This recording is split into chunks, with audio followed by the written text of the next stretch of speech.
As the given question seen on the screen, a three-phase power system which is consist of four transformer, two transmission line, one generator and one motor and a three-phase load, and we have to draw the impedance diagram. So to draw the impedance diagram, first of all we will find their per unit value on the given base, and the given base in this question is 100 MVA, 220 kV on the generator side.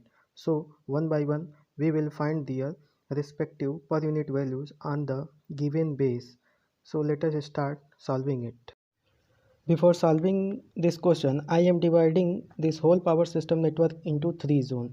So I am drawing a line at the center of transformer. So I am considering this is zone 1, this is zone 1, and this is zone 2, and this is zone 3. As per the given question, the base MVA at the generator side is given. Base MVA at the generator side is 100 MVA and the base voltage at the generator side is 222 kV. Okay, now हम जानते हैं कि किसी भी जो transformer होता है, जो इनपुट वी ए होता है वही आउटपुट वी ए होता है। तो इसलिए जोन 3 में भी जो आउटपुट वी ए हो जाएगा वो क्या हो जाएगा, 100 MVA। अकॉर्डिंगली इसमें भी 100 MVA हो जाएगा। ओके, नाउ हियर जो ट्रांसफार्मर T1 है इसका टर्न्स रेशियो कितना है, 220/22।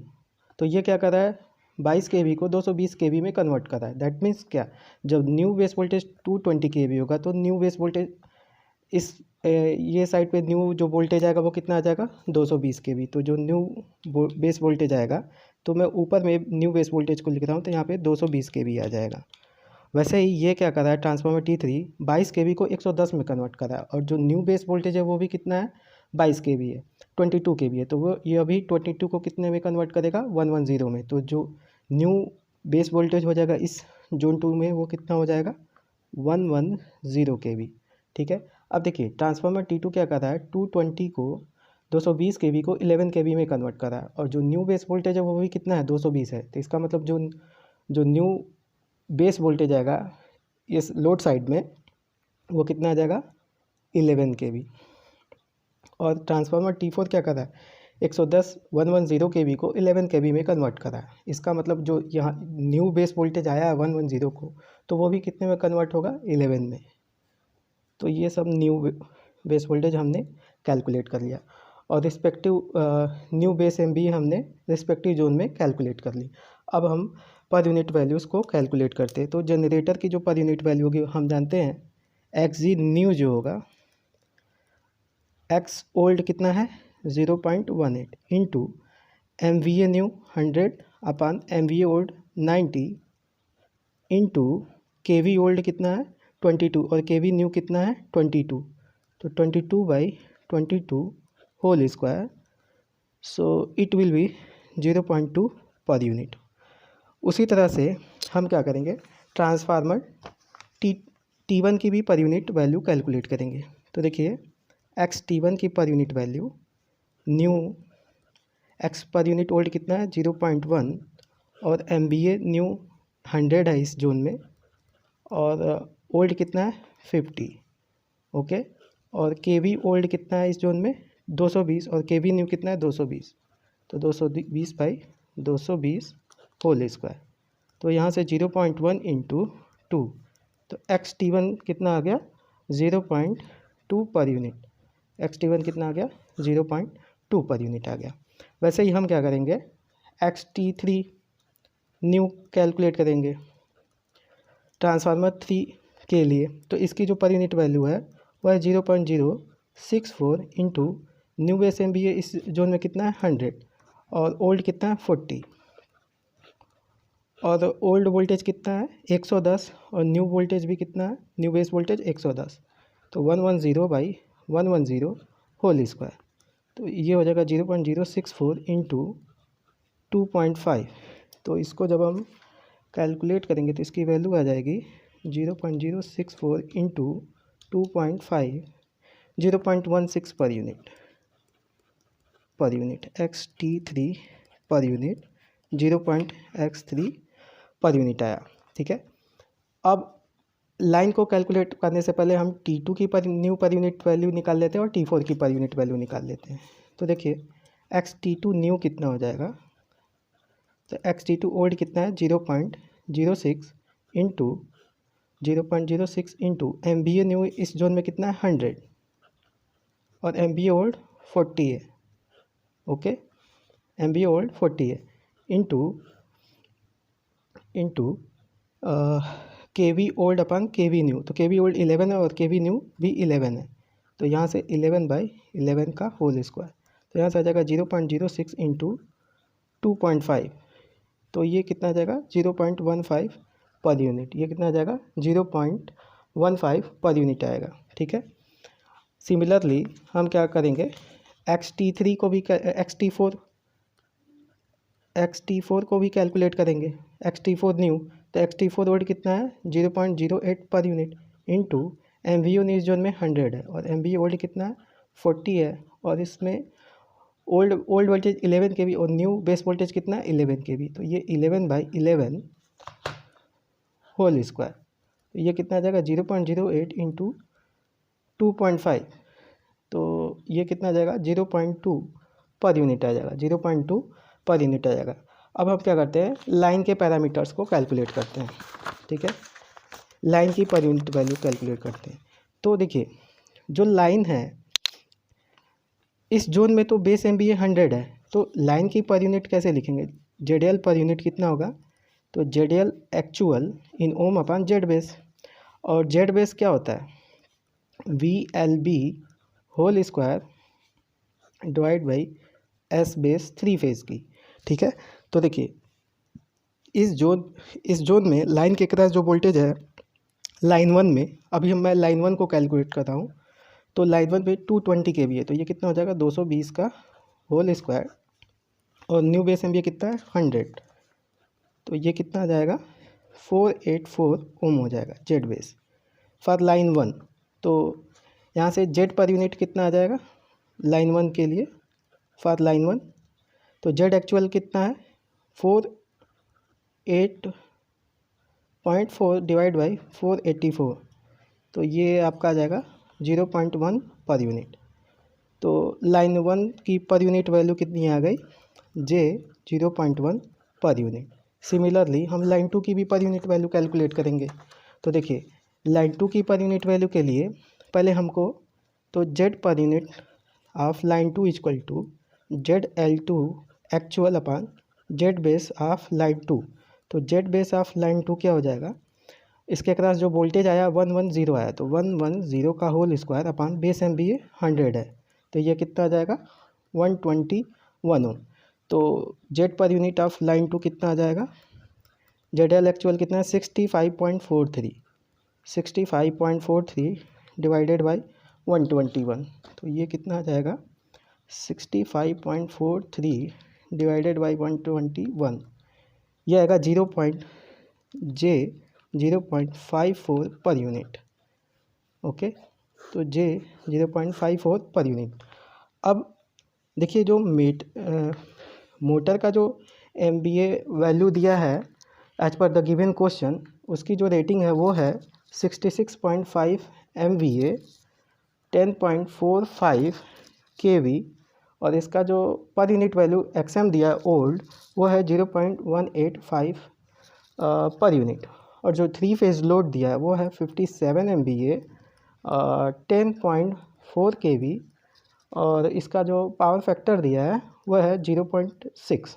ओके, तो हम अब क्या करते हैं मोटर के पैरामीटर्स कैलकुलेट करते हैं। तो मोटर की जो न्यू वैल्यू हो जाएगी XM new in per unit, वो क्या हो जाएगा XM ओल्ड 0.185, ओल्ड वैल्यू कितनी है 10.45, और इसके साइड में जो ओल्ड न्यू बेस वोल्टेज आया वो 11 आया है, whole square into MVA new इस साइड में कितना है 100 MVA, तो ये कितना हो जाएगा 100 डिवाइडेड बाई ओल्ड बेस 66.5, तो ये कितना आ जाएगा 10.45 divided by 11 whole square into 100 divide by 66.5 into 0.185, ये आ रहा है 0.25 पर यूनिट मोटर का।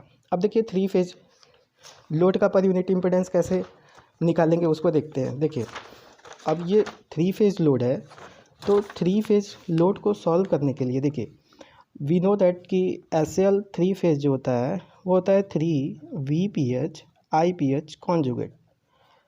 और जो अगर load impedance I am considering that load impedance is ZL, so IPH will be VPH upon ZL होगा। तो इससे क्या हो जाएगा, SL थ्री फेज कितना आ जाएगा 3 VPH into VPH by ZL का होल कॉन्जुगेट। तो ये 3 VPH into VPH conjugate divided by ZL का कॉन्जुगेट। ओके, सो यहाँ से हम इसको लिख सकते हैं 3 mod VPH whole square divide by ZL conjugate SL three phase. तो यहाँ से जो ZL की वैल्यू आ जाएगी, हम इसको क्या लिख सकते हैं, मॉड में √3 VPH whole square divide by SL three phase conjugate. तो VL इक्वल टू, अगर I am considering that the load is star connected, if in question nothing is given about whether the load is star connected or delta connected, always considered by default we will always consider that the load is star.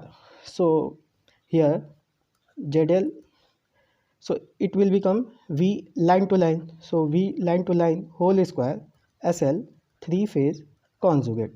Okay, now we have to find out the per unit value of the load impedance. So Z per unit of load will be Z load divided by Z base. Okay, so Z base will be what, Z base will be VLB whole square upon SB three phase. So here the new base at the load side is 11, so it will be 11 का whole square, and new base MVA is 100, so it will be 1.21 ohm. So the Z per unit will be, so Z per unit will be what, V line to line whole square SL base three phase conjugate divide by Z base. तो Z base यहाँ पे आ जाएगा, तो इसकी value हो जाएगी, अब देखिए V लाइन टू लाइन कितना है 10.45, नहीं सॉरी 10.45 है, 10.45 होल स्क्वायर। अब SL की वैल्यू है 57 एंड लोड इज 0.6 लैगिंग है, power factor lagging, 0.6 power factor lagging. If the load is lagging so it will be, and it's phi कितना हो जाएगा इसका 53.13। तो यहाँ पे कॉन्जुगेट है, तो जब कॉन्जुगेट हटाएंगे तो ये एंगल कितना हो जाएगा, माइनस में आ जाएगा। तो 53.13 इंटू 1.21, तो इसको सॉल्व करते हैं, देखते हैं कितना आता है। तो 10.45 whole square divided by 57 minus 53.13 divided by 1.21। So Z per unit of load कितना आ रहा है 0.95 प्लस J 1.267 पर यूनिट।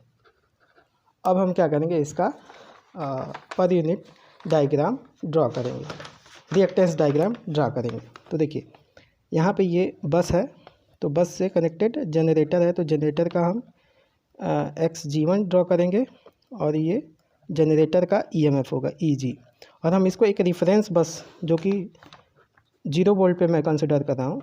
और देखिए इससे ट्रांसफार्मर XT1 कनेक्टेड है और इससे लाइन लाइन 1 कनेक्टेड है और इससे XT2 कनेक्टेड है, और इससे ट्रांसफार्मर XT3 और यहाँ पे लाइन XL2, और फिर यहाँ पे ट्रांसफार्मर T4 XT4। फिर इससे क्या लोड कनेक्टेड है, ये लोड हो गया, और फिर यहाँ पे मोटर है, ये मोटर है। इसका सपोज करता हूँ EM है तो अब जो जो वैल्यू आई थी हम उसको यहाँ पे लिख देंगे।